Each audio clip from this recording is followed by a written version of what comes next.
Tamil Nadu university మంచి భవిష్యత్తు కోసం తెలుగు విద్యార్థులు ఇష్టపడే యూనివర్సిటీ. కాల్ 9059052378 9059052379. అయితే జెడ్పీటీసీ, ఎమ్మెల్సీ, ఎమ్మెల్యే, ఎంపీ, ఆ తర్వాత ఇప్పుడు ముఖ్యమంత్రి. ఆ టైంలో పెళ్ళైనప్పుడు చూసుకుంటే ఇప్పటికి ఇన్నేళ్ల తర్వాత ఏమనిపిస్తుంది పద్మారెడ్డి గారికి, రేవంత్ రెడ్డి గారిని చూస్తే, అల్లుడిని చూస్తే?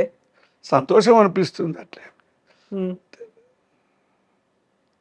పెళ్ళి అనేది ఇష్టం లేకుండే కదా ఫస్ట్ మీకు? గీత గారు, నేను రేవంత్ రెడ్డి అవును, తను పరిచయం లేని అబ్బాయి, అందుకని ఎట్లాంటి వాడో తెలియదు కదా మనకు. ఆ నపనమ్మకం అవన్నీ ఉన్నాయి. తర్వాత మేమే దారిలోకి వచ్చాం.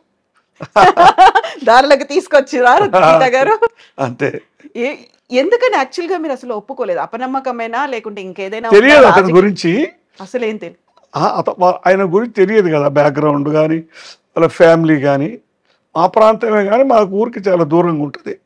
తెలిసిన వాళ్ళ ఊర్లో వాళ్ళు కొంత తెలిసిన వాళ్ళే. అట్లా అతను ఏం చదువుతున్నాడో, వాళ్ళు ఏం చేస్తున్నారో, కొంత మామూలు కుటుంబం అని కూడా కొంత, మాది అప్పటికే కొద్దిగా సంపన్న కుటుంబం అని ఒక ఫీలింగ్, రాజకీయ కుటుంబం అన్నీ ఉన్నాయి కదా మరి. అట్లా. సో లవ్ మ్యారేజ్ అది. లవ్ మ్యారేజ్ కి వ్యతిరేకమైతే కాదు, అయినా తల్లిదండ్రుల విచక్షణ చూడాలి కదా. అమ్మాయి ఎటు వెళ్తుంది ఏమిటి, అంతే. అంతకు మించి దానికి ఏం వ్యతిరేకం కాదు లవ్ మ్యారేజ్లకి.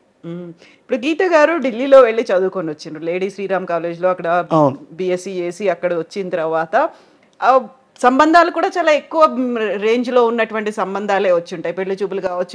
అప్పుడు పెద్ద సంబంధాలు చూడలేదండి అసలు చూడలేదు. ఎందుకంటే లవ్ నడుస్తున్నప్పుడు వేరే ఎట్లా చూస్తాం. అది ఇప్పుడు తెలిసింది మీకు నడుస్తోందని? ఎవరు చదువుతున్నప్పుడే తెలిసింది. డిగ్రీకి అక్కడ పంపించాము, తెలిసింది. అందుకని ఇక మళ్ళీ వేరే సంబంధాలు ఎట్లా చూస్తాం? వేరే అమ్మాయితోటి మనకు అనుమానంగా ఉంది కదా వ్యవహారం. ఇంటర్మీడియట్ లోనే పరిచయం ఒకరికొకరు ఇద్దరు. అవును. ఆ తర్వాత డిగ్రీకి మీరు అక్కడికి పంపించారు. ఎందుకు అక్కడి దాకా పంపించాల్సి అనిపించింది? మా అన్నగారు అక్కడ ఉన్నారు అప్పుడు ఢిల్లీలో, అక్కడ ఫ్యామిలీ ఉంది మా అన్నగారు. ఇక్కడ దూరం అయితే కొద్దిగా అనే ఉద్దేశం ఉంది కొంత, అందుకని అక్కడ పంపించారు. డౌట్ఫుల్, ఎందుకులే వద్దు ఇంకొంతకాలం చూద్దాము. ఎగ్జాక్ట్లీ. సో బట్ అప్పటికి కూడా ఇద్దరు స్టిక్ అయి ఉన్నారు. చివరి వరకు అమ్మాయి రేవంత్ ఇద్దరు స్టిక్ అయ్యారు. ఇక వాళ్ళ దాంట్లో అంత ఖచ్చితంగా ఉన్న తర్వాత మేము ఒప్పుకున్నాం. సో ఆ టైంలో గీత గారికి రాజకీయాలంటే పెద్దగా ఇష్టం లేదు అనేది విన్నాను. అంటే ఇక అన్నగారు పెదనాన్న చూసింది కదా, ఇది చాలా బిజీ లైఫ్, కాంప్లికేటెడ్ అని ఆమె అభిప్రాయం ఉండొచ్చు. జైపాల్ రెడ్డి గారి ఇంట్లో ఉంటూనే చదువుకున్నారు, అక్కడే ఉంటూ. సో ఇది ఇంత బిజీ లైఫ్ ఇవన్నీ అనుకున్న తర్వాత మనం రాసి పెట్టింది అంతే కదా, అంతకంటే బిజీగా ఉండేటువంటి ఒక పర్సన్ భవిష్యత్తులో అవుతారని ఊహించుకోలేదు. అప్పుడు ఎట్లా ఊహిస్తామండి, అదంతా తెలియదు. అతను అబ్బాయే తెలియదు, అంత దూరం ఎట్లా ఊహిస్తాము? రాజకీయాలకు వస్తారు అన్ని కూడా అనుకోని విషయాలు. ముహూర్తాలు, జాతకాలు ఇట్లాంటివన్నీ చూసుకున్నారా పెళ్లికి? మరి అన్నీ చూశారు. జాతకం కలుస్తుందా లేదా అనేది మేము పెద్ద పట్టింపు లేదు మాకు అసలు జాతకాలు. అందులో ఇది లవ్ మ్యారేజ్ అయినప్పుడు ఇంకా పట్టింపు ఏముంటుంది. బట్ ముహూర్తం మాత్రం చూసారు. చూశారు. గ్రాండ్ గా పెళ్లి చేయాలి, తండ్రిగా బాధ్యత, అదంతా ఎలా జరగాలో అలా జరిగిపోయింది సాధారణంగా. ఆ తర్వాత రేవంత్ రెడ్డి గారు రాజకీయాల్లోకి వచ్చారు. అంతకుముందు ఏదో ఒక చిన్న ఉద్యోగం చేసుకున్నారు, తనకంటూ ఒక చిన్న కంపెనీ పెట్టుకున్నారు, రాజకీయాలకు వచ్చారు. వెరీ ఇనీషియల్గా ఇండిపెండెంట్గా కంటెస్ట్ చేశారు, గెలిచారు. టీఆర్ఎస్ పార్టీ నుంచి ఎమ్మెల్సీ ఎక్స్పెక్ట్ చేశారు, ఎమ్మెల్యే టికెట్ ఎక్స్పెక్ట్ చేశారు, రాలేదు. అంటే ఫుల్ ఫ్లెడ్జ్డ్గా కంప్లీట్గా రాజకీయాల్లోకి ఎంటర్ అవుతున్నారు అనుకున్నప్పుడు వచ్చినటువంటి రియాక్షన్స్ ఏంటి మీ దగ్గర నుంచి, గీత గారి దగ్గర నుంచి? దాన్ని ఎంకరేజ్ చేసాం మేము, ఇంకా దాన్ని మేము నిరోధించాల. 2006 జెడ్పీటీసీ ఎన్నికల్లో నేనే ప్రత్యక్షంగా ప్రచారానికి వెళ్ళాను. మా ప్రాంతమే కదా కల్వకుర్తి.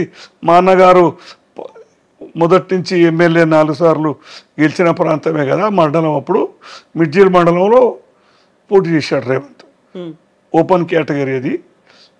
దాంట్లో నేను ప్రచారానికి వెళ్ళాను 10-12 రోజులు. సో అప్పటి నుంచి ప్రతిసారి గెలుస్తూ వచ్చారు రేవంత్ రెడ్డి గారు.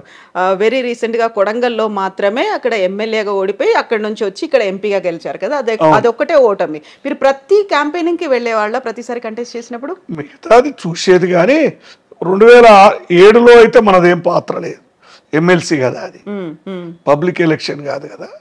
9లో 14లో 18లో అన్నిట్లో పాల్గొన్నాం పబ్లిక్ ఎలక్షన్స్. అంటే మనం స్పీచ్లు ఇట్లీ అట్లా కాదు. 2006లో మాత్రం ఉపన్యాసాలు, ప్రచారంగా సొంతం వెళ్ళడం అవన్నీ. సో ఆ ఉపన్యాసాలు, ఆ ప్రచారాలు, ఎలక్షన్స్ అవన్నీ చూస్తున్నాము. నాకు కొడంగల్లో మొదటి నుంచి అనుభవం ఉంది. 1984-89లో మా అన్నగారు మహబూబ్నగర్ అసెంబ్లీ పార్లమెంట్ నిలబడ్డప్పుడు అక్కడ నేను ఇన్ఛార్జిగా ఉన్నాను మా అన్నగారికి నియోజకవర్గానికి. అది అనుకోకుండా మళ్ళీ అక్కడే రేవంత్ పోటీ చేశాడు.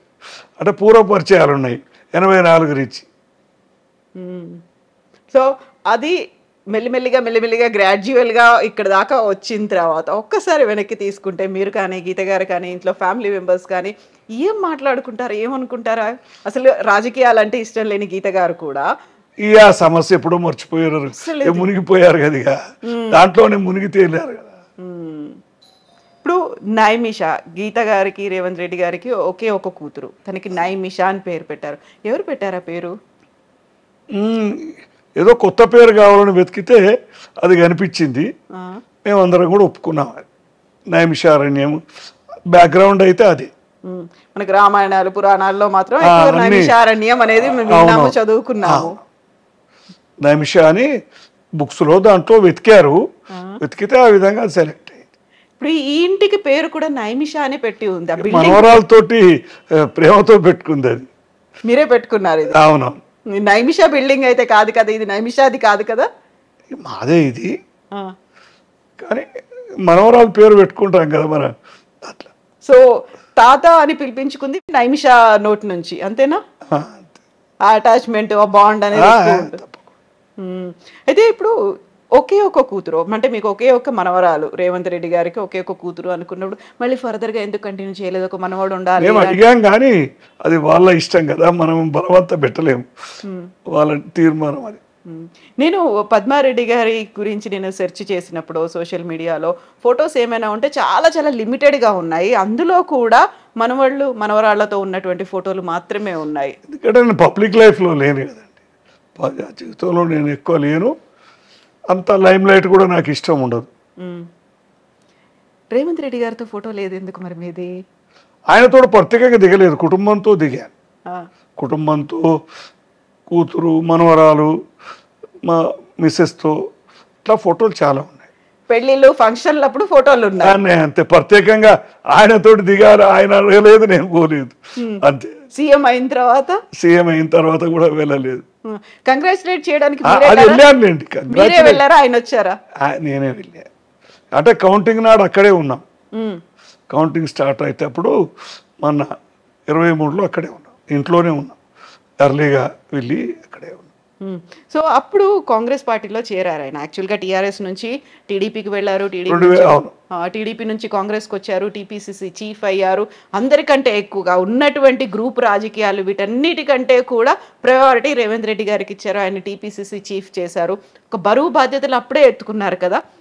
ఆ టైంలో ఏమనిపించేది కాంగ్రెస్లో అంతమంది సీనియర్లు, ఉద్దండులు అందరూ ఉన్నప్పుడు? ఇది కష్టమైన ప్రయాణం అనిపిస్తుంటుంది కదా, కష్టమైన పెట్టుకున్నారనేది ఉన్నది. కానీ ఆయనలో ఆ పోరాట స్ఫూర్తి, ఆ చైతన్యము, ఆ డైనమిజము అంతా ఉండింది.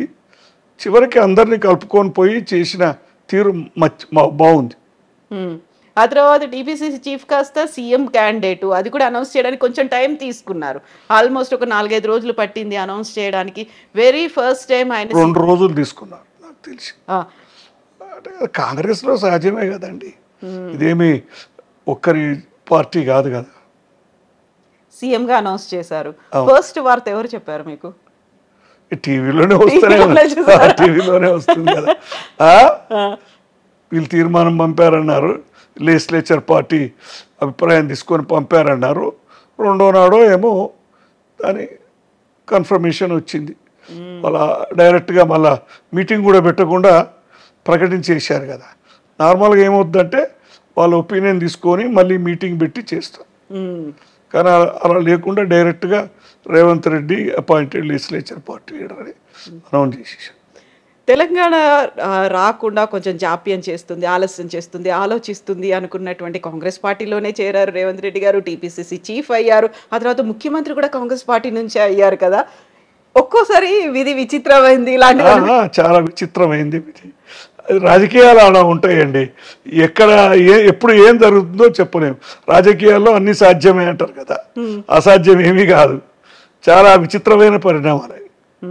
టీడీపీ నుంచి కాంగ్రెస్ రావడం, టీడీపీ అంటేనే పక్క కాంగ్రెస్ వ్యతిరేక పార్టీ కదా, పరస్పర విరుద్ధ సిద్ధాంతాలు అన్నీ ఉంటాయి కదా. అక్కడ నుంచి ఇక్కడికి రావడం, వచ్చిన తర్వాత ఇక్కడ నెగ్గుకు రావడం, ఇటు ప్రజల్లో కాదు అక్కడ ఉన్నటువంటి లీడర్లని, అధిష్టానం అందరూ. రేవంత్ అలా తన చాయిస్ను సరైన టైంలో కాంగ్రెస్లోకి మారిపోవడం. ఏం నచ్చుతుంది రేవంత్ గారిలో మీకు? డైనమిజం, చేయాలనే కోరిక, ఏదన్నా పట్టుదల. మొండి పట్టుదల అంటారా, ఏమంటారు మీరు దాన్ని? మొండి అనొచ్చు, కొంత పట్టు విడుపు కూడా ఉందిలేండి. లేకపోతే కాంగ్రెస్లో ఆ పదవి సాధ్యం కాదు. ఇప్పుడు చుట్టూ అట్మాస్ఫియర్ అయితే విపరీతంగా ప్రజలు ఉంటారు, ఎదురు చూస్తూ ఉంటారు, వీళ్ళ దగ్గరికి వెళ్ళి కలిస్తే మనకి ఏదో పని అవుతుందేమో అనేది ఉంటుంది కదా. ప్రజల్లో సహజంగా నాయకుడు అన్నప్పుడు పనులు అవుతాయని ముఖ్యమైన పదవిలో ఉన్న వాళ్ళకి వస్తారు. సో ఇప్పుడు రాజకీయాల్లో ఉన్నారు అంటే బోల్డ్ అన్ని ఆటుపోట్లు ఉంటాయి. నేను ఎప్పుడు దాని పెద్ద ఆడంబరంగా తీసుకోలేదు. నాకేం పెద్ద దూరం ఉన్నట్టే ఉన్నా లేనట్టే ఉన్నా, అంత దాని అంత పొంగిపోలేదు, కుంగిపోలేదు. ఎందుకంటే చిన్నప్పటి నుంచి అలవాటు అయిపోయింది. Ups and downs. రాజకీయాలు అన్నీ చూస్తున్నాం కదండి. 60 సంవత్సరాల నుంచి చూస్తున్నా నేను. 15-16 సంవత్సరాల చేత మనకు జ్ఞాపకం ఉంటుంది కదా రాజకీయాలు. బోల్డ్ అని లోసు హైసు అప్స్ అన్ని అందరిది, ఒక రేవంత్ది జయపాలరెడ్డిదే కాకుండా అందరి రాజకీయాలు ఉత్థాన పతనాలు. ఇలాంటి టైంలోనే చాలా వరకు మేము వాళ్ళకి వెళ్ళి మాట్లాడితే మా పనులు అవుతాయేమో అనుకున్నట్టుగానే ఆరోపణలు అనేవి ఉంటాయి, విమర్శలు ఉంటాయి. వీటన్నిటిని తట్టుకొని అవన్నీ లేకపోతే రాజకీయాలు కావు. ఇక సహజంగా విమర్శలు, ప్రతి విమర్శలు, తిట్టుకోవడాలు ఎక్కువైపోయింది ఇప్పుడు. ఏమనిపిస్తుంది ఆ తిట్టుకోవడాలు? అవన్నీ నాకు నచ్చే విషయాలు కావు. సరిగా చెప్పాలంటే అసలు నచ్చదు. ఎందుకంటే మా అన్నగారి చూస్తూ వచ్చాం కదా, చిన్నప్పటి నుంచి కూడా ఆ ప్రభావం అంతా ఉంటుంది. సో ఇప్పుడు విమర్శలు, ఆరోపణలతో పాటుగా రేవంత్ రెడ్డి గారి మీద గతంలో వచ్చినటువంటి ఒక కేసు, ఓటుకు నోటు కేసు అనేది, దాన్ని ఎట్లా చూస్తారు మీరు? ఇవన్నీ కూడా రాజకీయాలు, కుట్రలో భాగమే. జైలుకి వెళ్ళొచ్చారు. ఆ టైంలో జైల్లో ఉన్నప్పుడు ఉన్నటువంటి పరిస్థితి చాలా బాధపడవలసిన విషయం కదా. అడ్వర్స్ పబ్లిసిటీ, ఒకదానికి 1000 కల్పించి చెప్పడం. కుటుంబంలో అప్పుడు బాధగా ఉంటుంది. కూతురు కానీ, మనమరాలు కానీ, భార్య కానీ, వీళ్ళందరితో మనం షేర్ చేసుకోవాలి.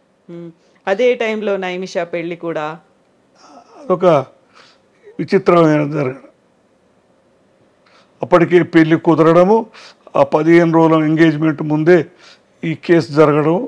ఆ తర్వాత మీ మీద కూడా అలాంటి ఆరోపణలు. ఇప్పుడు రేవంత్ రెడ్డి గారికి మీరు బినామీలాగా ఉన్నారు అనే ఒక మాట కూడా వచ్చింది కదా, మీ మీద కేసులు పెట్టాలి అనే దాకా కూడా వెళ్ళింది కదా.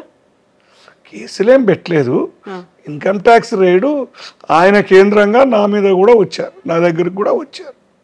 అన్ని రికార్డ్స్ చేశారు. రైడ్ జరిగింది, అన్ని రికార్డ్స్ అన్ని సెర్చ్ చేశారు. కొన్ని నోటీసులో వచ్చారు. ఇంకా అవి అపీల్స్లో ఉన్నాయి, తేలలేదు, క్లోజ్ అవ్వలేదా? లేదు, కొన్ని ఉన్నాయి, కొన్ని తేలిపోయాయి, కొన్ని నడుస్తున్నాయి ఇంకా.